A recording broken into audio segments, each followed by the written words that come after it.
patents work, and here's the truth. Years ago, maybe people thought it helped. Sure, you had the idea sitting on the shelf, but times have changed, the rules are clear. It isn't who thought of it first, it's who files first here. A poor man's patent won't get the job done. It won't protect what you've begun.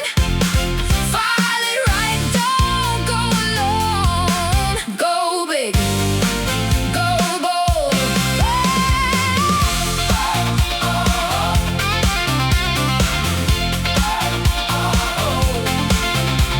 The race is to the patent office, not the mailbox down the street.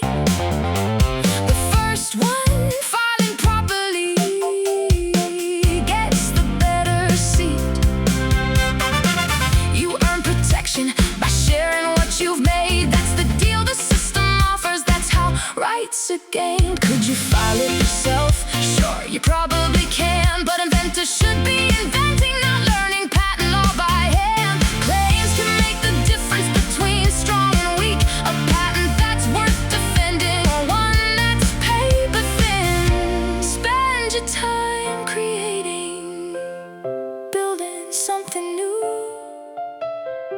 Let the patent pros handle what they're trained to do. Poor man's patent won't get the job